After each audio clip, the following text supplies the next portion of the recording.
नमस्कार साथियों, स्वागत है आपका आपके अपने इस YouTube चैनल पे जिसका नाम है प्रमोशन क्लासेस। दोस्तों, अभी तक हमने इंटरोगेटिव प्रोनाउन तक कंप्लीट कर लिया है। अब आगे का जो अपना प्रोनाउन है वो है अपना दोस्तों इंडेफिनेट प्रोनाउन। इंडेफिनेट का मतलब होता है ऐसे प्रोनाउन जो डेफिनेट नहीं है, जो निश्चित नहीं है, मतलब अनिश्चित है। प्रोनाउन तो है लेकिन उसकी जगह क्या आएगा वो नहीं पता। तो इसके लिए क्या किया, ग्रामर में कुछ शब्द डाल दिए गए। जैसे कौन कौन से शब्द? जैसे समबडी, एनीबडी, एवरीबडी, नोबडी। ठीक है ना। अब पहले अपन देख लेते हैं कि ये जो अपना इंडेफिनेट प्रोनाउन है ये क्या है। इंडेफिनेट प्रोनाउन में कुछ ऐसे प्रोनाउन का प्रयोग किया जाता है जो कुछ के लिए, किसी के लिए काम में आता है। पता तो है कुछ है लेकिन क्या है ये नहीं पता, तो वो इंडेफिनेट हो गया ना, मतलब निश्चित नहीं है क्या है। तो उस स्थिति के अंदर हम इन प्रोनाउंस का प्रयोग करेंगे दोस्तों। चलिए देखते हैं ये कौन कौन से, इसका प्रयोग कैसे किया जाएगा। देखिए दोस्तों, इंडेफिनेट प्रोनाउन में कौन कौन से प्रोनाउन आते हैं? समबडी, समवन, इसका अर्थ होता है कोई। एनीबडी, एनीवन, इसका अर्थ होता है कोई भी। एवरीबडी, एवरीवन, इसका अर्थ है सभी। नोबडी, नो वन, इसका मतलब कोई भी नहीं, कोई नहीं। अच्छा, एक चीज का ध्यान रखना दोस्तों, ये जो इस लाइन से इस साइड में जो लिखे हुए हैं जितने भी, वो सारे के सारे पर्सन से रिलेटेड है, किसी इंसान के लिए काम में आते हैं, इंसान के लिए। ठीक है ना। और इस साइड जो लिखे है ना, समथिंग, कुछ, एनीथिंग, कुछ भी, एवरीथिंग, सब कुछ, नथिंग, कुछ नहीं, ये सारे के सारे इनके हिंदी अर्थ तो मैंने लिख दिए, सीधा इनके हिंदी अर्थ के अनुसार इनका प्रयोग होगा। और ये सारे वस्तुओं के लिए काम में आते हैं। किसके लिए दोस्तों? वस्तुओं के लिए काम में आते हैं। ठीक है दोस्तों, अब देखो इसमें ज्यादा डिटेल में कुछ नहीं पढ़ना था। क्यों? क्योंकि ये अपने अर्थ के अनुसार ही काम में आएंगे, इनमें ज्यादा दिमाग लगाने वाली जरूरत नहीं है। हाँ, जहां लगाने की जरूरत होगी वहां मैं बताऊंगा अभी आपको इसी टॉपिक के अंदर। ठीक है दोस्तों, तो फिलहाल के लिए हमें सिर्फ इतना याद करना है। देखो, इसका आप स्क्रीनशॉट ले लो दोस्तों, इसका स्क्रीनशॉट ले लो। और ये जो अर्थ है, ये जो स्पेलिंग है, ये जो वर्ड है और इनके अर्थ है, इनके अर्थ आपको आने चाहिए।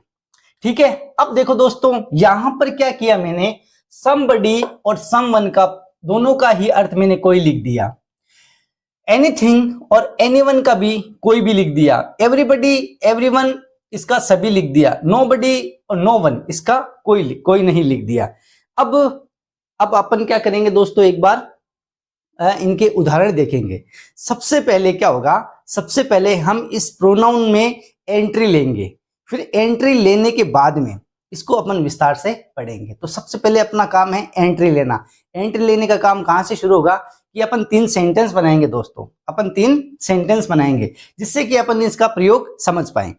ठीक है दोस्तों, तो पहले अपन क्या करेंगे, इसके पहले सेंटेंस बनाते हैं डायरेक्ट। इंडेफिनेट प्रोनाउन कौन कौन से हैं? ये सारे इंडेफिनेट प्रोनाउन है। कहां पर काम आते हैं? जहां कोई चीज अनिश्चित हो, कोई प्रोनाउन अनिश्चित हो, वहां पर काम में आते हैं। कैसे काम में आते हैं? जैसे मान लो किसी ने मेरी मदद की, किसी ने मेरी मदद की, तो किसी ने, मदद करने वाला कोई इंसान ही तो होगा। तो ऑब्वियस सी बात है, इनमें से तो कोई नहीं आएगा, यही आएगा, इन्हीं में से आएगा। ठीक है, तो देखो इसका आएगा समवन, समवन। अब वो समवन क्यों आया सर, समबडी क्यों नहीं लगाया आपने, वो भी मैं आपको बताऊंगा। Someone helped me, helped me इसलिए है क्योंकि पास्ट का, इसलिए पास्ट में वो आपकी सेकंड फॉर्म आती है दोस्तों, सेकंड फॉर्म में हेल्प्ड मी हो गया। समवन इसलिए लगाया कि जो जिसने मेरी मदद की ना, उसे मैं जानता नहीं हूं। अब देखना, मैं आपको बताता हूं कि जब आप किसी को जानते हो, ऐसा जिसको किसी को जानते हो, ऐसा इंसान जिसको आप जानते हो, उसके लिए तो समबडी, एनीबडी, एवरीबडी और नोबडी काम में आएगा। जिसको आप नहीं जानते हो उसके लिए, मतलब अननोन पर्सन के लिए, वहां आएगा समवन, एनीवन, एवरीवन और नो वन। ठीक है दोस्तों, ये आपको इसका जो डिफरेंस है वो आपको पता चल गया है। ठीक है, अब इसको एक बार वापस देख लेना, मैंने जो बताया वापस देख लेना, आपको समझ में आ जाए। क्योंकि मैं चाहता हूं दोस्तों अपना वीडियो है ना वो छोटा बने, छोटे वीडियो में ज्यादा इंफॉर्मेशन हो। ठीक है दोस्तों, आगे चलते हैं। चलिए, कोई आ रहा है, मैं यहां पे लिख दूंगा ऐसे करके, इज कमिंग, क्योंकि अभी ये तो आपको आता नहीं है, कोई बात नहीं, लेकिन ये तो आएगा ना। कोई की जगह क्या आएगा बताओ, क्या आएगा बताओ, क्या आएगा? कोई भी आएगा, ये मतलब एनीबडी या एनीवन आएगा या समबडी समवन आएगा? समवन, बहुत बढ़िया, समवन आएगा। समवन अभी पता नहीं है अपन को, वैसे भी ये भी है ना, ये दोनों इसी के इंडेफिनेट के लिए काम में आते हैं। जैसे मान लो कि हमें पता नहीं है, हमें पता नहीं है, ऐसा प्रोनाउन जिसके बारे में हमें पता नहीं है, तो उसके लिए somebody भी आएगा, someone आएगा, दोनों आ सकते हैं, ठीक है ना। अब इसका जो स्ट्रॉन्ग मैं जो इसका बोलते हैं ना एग्जाम्पल है ना, वो मैं और समझाऊंगा। अभी आप मेरे साथ बने रहना दोस्तों। देखो ये यहां पर है, आपको अब इसका लिखना है, कोई का लिखना है, कोई का लिखना है, तो कोई में आ जाएगा someone। someone मतलब कोई आ रहा है, कोई आ रहा है। देखो दोस्तों, अब हमें ये तो पता है कि कोई आ रहा है, लेकिन कौन आ रहा है ये नहीं पता, इसलिए हमने इंडेफिनेट आर्टिकल का प्रयोग किया। जैसे मैंने लिखा वह आ रहा है। अब यहां देखो, वह जो है ना ये डेफिनेट है, डेफिनेट है। कैसे पता चला? आ रहा है इसका मतलब कोई पुरुष है, कोई पुरुष आ रहा है, इसलिए वह के लिए ही, शी, इट, इन तीनों में से क्या प्रयोग करेंगे? इट तो किसी जानवर वस्तु के लिए काम में आएगा, शी आएगा किसी स्त्री के लिए, और ही आएगा पुरुष के लिए। तो अपन डायरेक्ट यहां पर ही इज कमिंग लिख देंगे दोस्तों, ही इज कमिंग लिख देंगे दोस्तों। क्यों? क्योंकि हमें पता था कि वह आ रहा है, जो आने वाला है ना उसका लिंग अपन को पता है, इसलिए हमने ही लगा दिया, ठीक है ना। लेकिन यहां पर कोई आ रहा है, कौन आ रहा है ये नहीं पता, कोई आ तो रहा है। जैसे अपन कोई सीक्रेट बात कर रहे हैं, इतने में किसी की पैरों की आवाज आई, चुप हो जा, कोई आ रहा है, कोई आ रहा है, मतलब कोई ना कोई तो आ रहा है, कौन आ रहा है ये नहीं पता, लेकिन कोई आ रहा है। तो उस जगह अपन क्या लगाएंगे दोस्तों? ही इज कमिंग नहीं लगाएंगे, समवन इज कमिंग लगाएंगे, समवन इज कमिंग लगाएंगे, ठीक है। मुझे कुछ चाहिए, मुझे कुछ चाहिए, आई नीड। अब बताओ क्या आएगा, क्या आएगा? कुछ, कुछ के लिए अपन डायरेक्ट देख लो, कुछ के लिए क्या है? समथिंग, समथिंग, कुछ चाहिए मतलब कुछ मुझे वस्तु चाहिए, तो वस्तु के लिए इनमें से तो कोई आएगा ही नहीं। ये तो डेफिनेट है कि इनमें से तो कोई नहीं आएगा, आएगा तो इनमें से ही, क्योंकि वस्तु के लिए काम में आते हैं। Something, anything, everything, nothing. तो समथिंग के लिए मैंने डायरेक्ट लिख रखा है कुछ, तो कुछ है तो समथिंग हो जाएगा। I need something, I need something. ये देख लो दोस्तों, ये हो गया इसका। ये ना, ये प्रोनाउन इतना इजी है कि सिर्फ इनके आप हिंदी अर्थ याद कर लो, आप इसको सीधा इंग्लिश में ट्रांसलेट, या इंग्लिश में कहाँ इसकी जरूरत है वहां पर आप इसको सीधा रख लो, ज्यादा इसमें दिमाग लगाने की जरूरत नहीं है। इंडेफिनेट क्या याद रखना है वो याद रखो। देखो मैं बताता हूँ, आप ये याद रखो कि ये एक प्रोनाउन है। कौन सा प्रोनाउन है? प्रोनाउन के एक पार्ट है। कौन सा प्रोनाउन है ये दोस्तों? ये है indefinite pronoun. Indefinite pronoun, indefinite pronoun अगर आपको कोई डीपली पूछ ले कि क्या होता है इंडेफिनेट प्रोनाउन, तो आप ये बोल सकते हो कि ऐसे प्रोनाउन जिनका लिंग और जिनका वचन ये हमें पता नहीं हो, कौन है, कितने, इस प्रकार से पता नहीं हो। जैसे हमें यहाँ पे पता है कि वह आ रहा है, तो वह हमें पता है कि कोई लड़का आ रहा है तो हमने ही लगा दिया, और कोई लड़की आती है हमें पता होता तो वहां शी लगा देते। यहाँ तो अपन को पता है, लेकिन कोई आ रहा है, बीच में दीवार है, लेकिन उधर से पैरों की आवाज आ रही है। अब यहाँ पता नहीं है कि वो आने वाली लड़की है या लड़का है, ठीक है दोस्तों। तो यहाँ अपन को ये पता चलता है कि यहाँ जिसके बारे में हम बात कर रहे हैं उसका लिंग, उसका वचन अपन को पता नहीं है, तो अपन इंडेफिनिट आर्टिकल का, सॉरी इंडेफिनिट प्रोनाउन का प्रयोग करेंगे। और इंडेफिनिट प्रोनाउन कौन कौन से, ये देखो, सीधा क्या करना है आपको? इंडेफिनिट प्रोनाउन याद करना है और उसके हिंदी अर्थ याद करने हैं। बस इतना ही तो था, बस इतना ही था दोस्तों। अब अपन करेंगे इसमें थोड़ा सा एडवांस करेंगे, ठीक है दोस्तों। नेक्स्ट स्लाइड पे मैं आपको इसका थोड़ा सा एडवांस रूप बताऊंगा। चलिए दोस्तों, तो चलिए दोस्तों, अब अपन क्या करेंगे, जो मैंने अभी आपको बताया था, एक डाउट रहेगा आपके, इस साइड में मैंने somebody और someone लिखा था, इस साइड में मैंने समथिंग लिखा था। तो इन दोनों के बारे में, तो जो इनके बीच में जो अंतर था वो तो मैंने आपको समझा दिया था। ये वस्तु के लिए काम में आएगा, इस साइड जो लिखा था, इस साइड जो पर्सन के लिए। लेकिन पर्सन के लिए मैंने दो वर्ड को काम में लिया था, दो जो प्रोनाउन उनको काम में लिया था दोस्तों। एक तो लिया था somebody, एक someone। दोनों का ही अर्थ मैंने लिखा था कोई, दोनों का। तो सर हम उपयोग में कौन सा लेकर आएंगे, कौन सा हम प्रयोग में लाएंगे? somebody लाएंगे या someone लाएंगे? बिल्कुल आपका सवाल एकदम सही है, एकदम सही आपका सवाल है, क्योंकि यहां पर अपन उलझ सकते हैं। अब देखना, इसका मैं एक तरीका बताता हूं।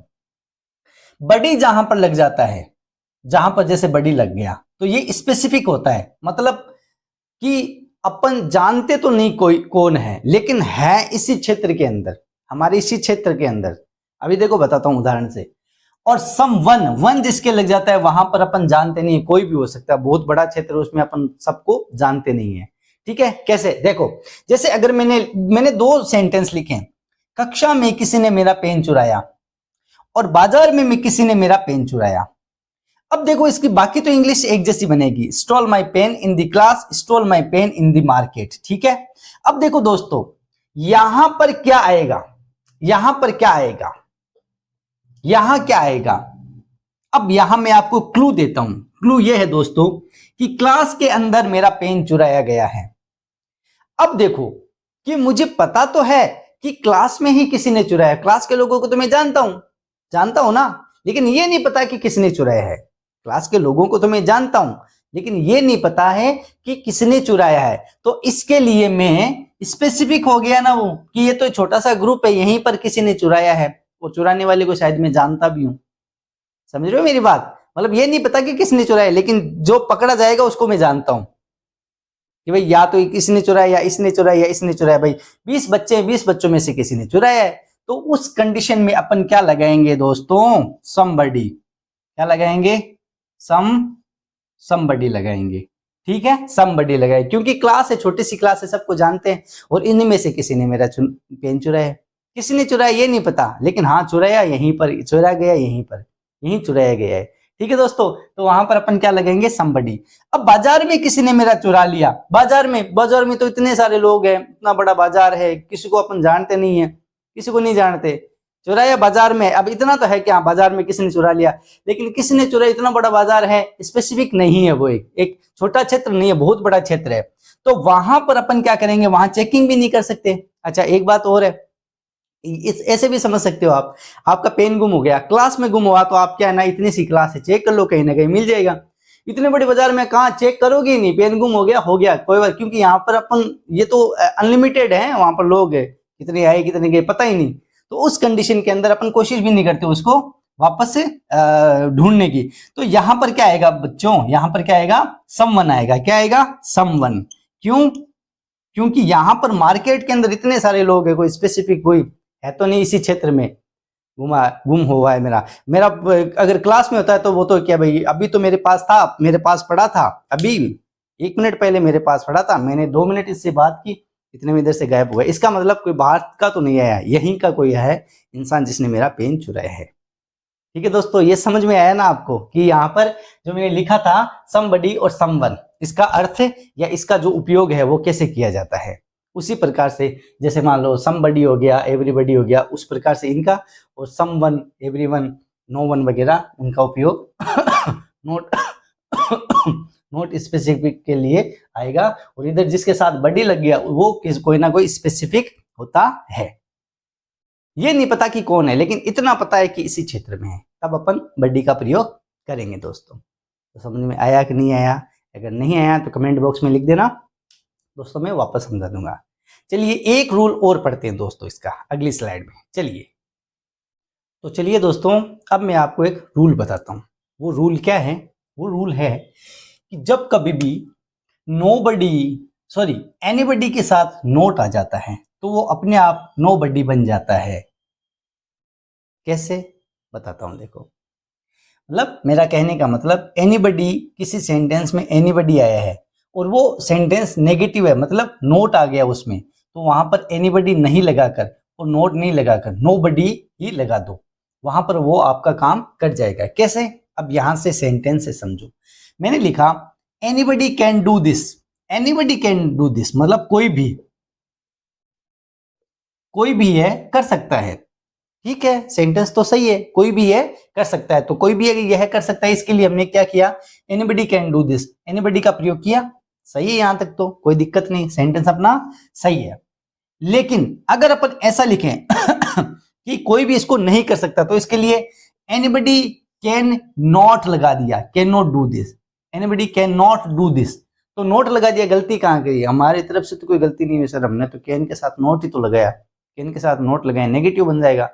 अरे बन तो जाएगा, लेकिन दोस्तों यहाँ पर एनीबडी काम में नहीं ले सकते। मैंने कहा था ना कि एनीबडी के साथ नोट काम में लेंगे ना, एनीबडी के साथ नोट काम में नहीं लेना है। इन दोनों की जगह क्या लेंगे? नोबडी काम में लेंगे। तो सेंटेंस ऐसे नहीं बनेगा।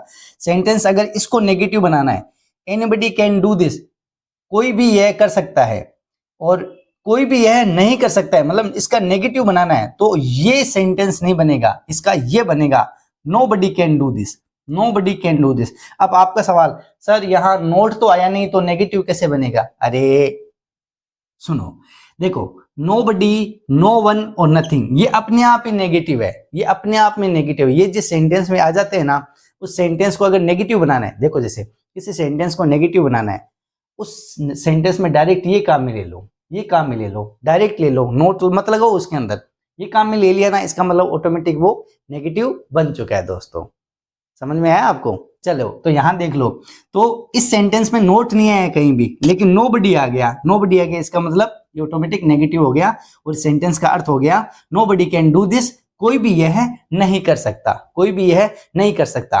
अब इसका पॉजिटिव बनाना है तो एनीबडी कैन डू दिस, कोई भी यह कर सकता है, बस इतना इजी है। देखो कितना इजी है दोस्तों, कितना इजी है, बिल्कुल इजी है। अच्छा एक चीज और देख लो दोस्तों, ये जो है ये एनीबडी, एवरीबडी वगैरह होते हैं ना, एनीबडी एवरीबडी, ये हमेशा सिंगुलर में काम आते हैं। किस में काम आते हैं दोस्तों? सिंगुलर, सिंगुलर में काम में आते हैं। थोड़ा सा ध्यान में रखना, दिमाग में रखना, उतना तो कुछ नहीं है, आपको समझ में आ जाएगा। ठीक है दोस्तों, तो आज अपना इंडेफिनेट प्रोनाउन का जो टॉपिक है वो यहाँ पर खत्म होता है दोस्तों। अब इसके अंदर एरर अगर आप पढ़ोगे तो एरर तो बहुत सारे हैं, बहुत सारे सेंटेंस आपको पढ़ने पड़ेंगे। तो चलिए दोस्तों मैं काम करता हूँ, मैं कुछ 4 या 5 सेंटेंस लिख देता हूँ और आपको बताना है उनके उत्तर। ठीक है, अभी देखो नेक्स्ट स्लाइड में दोस्तों। तो चलिए दोस्तों, अब आप एक काम करिए, मैंने आपको चैप्टर तो करवा दिया, अब आप क्या करोगे, ये जो मैंने 5 सेंटेंस दिए हैं इनका पहले स्क्रीनशॉट ले लो, फिर ढंग से देख लो इनको। आप देख लिया, स्क्रीनशॉट ले लेना इसका, और ये सवाल आपको हल करके कमेंट बॉक्स में, जैसे मान लो पहले का कौन सा उत्तर आएगा, दूसरा का कौन सा आएगा, तीसरा का, इस प्रकार से नंबर लगाकर उनका उत्तर आपको लिखना है दोस्तों। अगर आपने पूरा वीडियो देखा है, इससे मुझे पता चलेगा दोस्तों कि आपका सपोर्ट कितना है मेरे को, क्योंकि आप पूरा वीडियो देखोगे तभी ये कर पाओगे। पूरा वीडियो देखना है, आपको देखना है, और देखकर ये सारे उत्तर अपने विवेक से इनके उत्तर देखना। चलो गलती हो है ना, कोई दिक्कत नहीं, हो जाने दो, लेकिन आप दो एक बार उत्तर तो दो, उत्तर दो, कोशिश करो आप। ठीक है दोस्तों, तो मैं आपके उत्तर का इंतजार करता रहूंगा दोस्तों, और अपना जो वीडियो है वो आपको शेयर करना ही है, लाइक शेयर और सब्सक्राइब करवाते रहना है आपको दोस्तों, और जुड़े रहें मेरे साथ। मैं बिल्कुल छोटी वीडियो इसलिए लेकर आता हूं ताकि आप उस कम समय में आप बहुत कुछ सीख सको दोस्तों। चलिए दोस्तों, आज का वीडियो आपको कैसा लगा कमेंट बॉक्स में जरूर बताइए। मिलते हैं अगले वीडियो में, तब तक के लिए जय हिंद, जय भारत दोस्तों।